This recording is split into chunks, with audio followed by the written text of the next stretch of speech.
E aí eu vou fazer uma pergunta para vocês.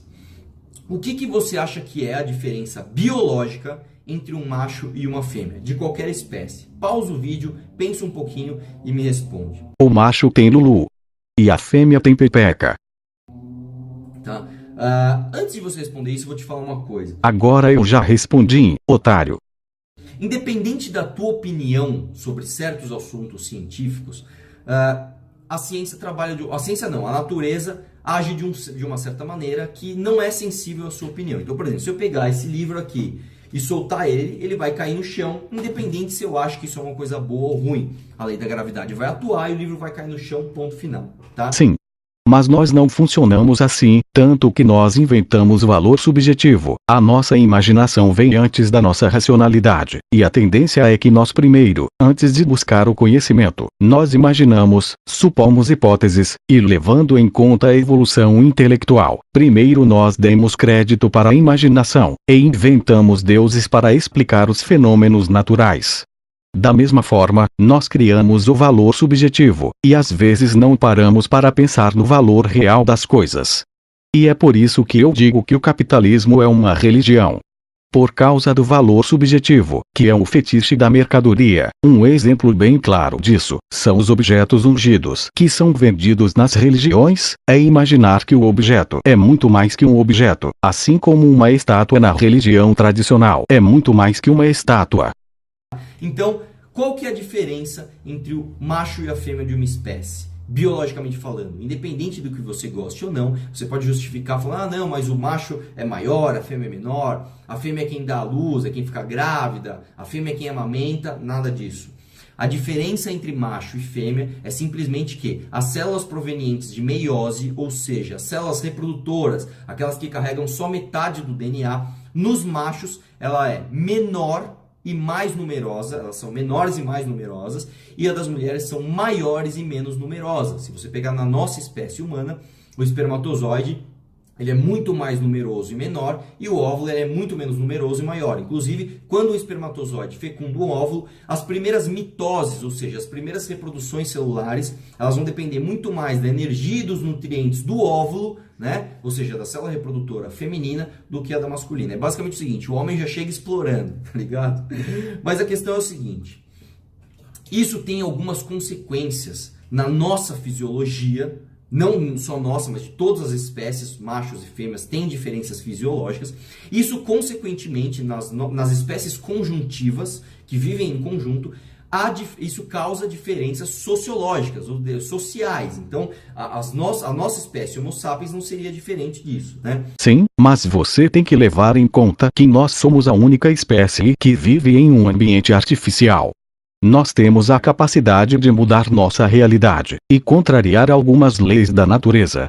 Tanto que nós fizemos isso através da religião, inventamos regras totalmente antinaturais a fim de controlar os outros indivíduos, e essa ferramenta funciona até hoje. Mas ela também evoluiu, através do fetiche da mercadoria. Na nossa espécie, assim como diversas outras espécies de mamíferos, o custo da prole, o custo de passar o seu gene, a sua informação genética para frente, ele é muito mais caro para a fêmea do que para o macho. Interessante, você falar sobre a questão de onde é mais caro para um do que para o outro, aí a gente percebe o quanto o mercado é antigo, e não tem nada a ver com o capitalismo. O problema de vocês é não saber diferenciar mercado e capitalismo. Às vezes vocês tentam defender o capitalismo usando coisas que só defendem o mercado. E vocês têm que aprender a diferença entre os dois. Para mim, o capitalismo é a última fase da religião, a evolução máxima da religião, dessa ferramenta de controle social. Como assim? Um macho, biologicamente falando, ele pode sair na rua e fecundar várias fêmeas em um dia, mais uma centena de fêmeas em um dia. A fêmea, por outro lado, ela pode ser fecundada uma vez a cada mais ou menos 9 meses e aquela prole vai ser muito, mas muito dependente dela, inclusive em termos inclusive de nutrientes, né? A fêmea que amamenta a prole, então ela tem um custo muito alto para aquela fêmea. Isso gera consequências sociais, como eu falei. Vou dar até um outro exemplo que não é nem de mamífero. Se você pegar alguns pássaros, o macho do passarinho, de alguns pássaros, ele precisa mostrar para a fêmea que os genes dele são bons. Então o que ele faz? Ele tem penas coloridas, ele é extravagante, ele tem um canto alto e ele fica lá se exibindo para a fêmea, mostrando: olha como os meus genes são bons, olha como... Foda-se os genes. Eu vou morrer de qualquer jeito. Como você quer os meus genes para passar eles para frente na sua prole.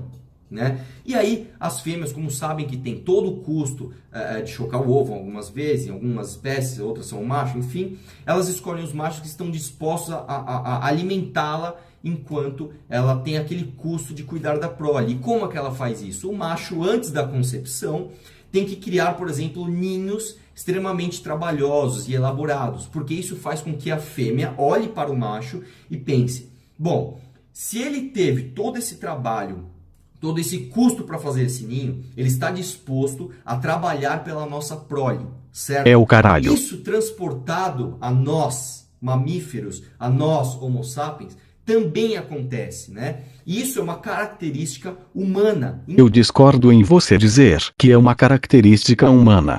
Para mim, o termo humano está sendo usado errado. A natureza do ser humano é antinatural. Nós só existimos e chegamos onde estamos porque transformamos a natureza. Nosso mundo é totalmente artificial, não sobrevivemos sem artifícios.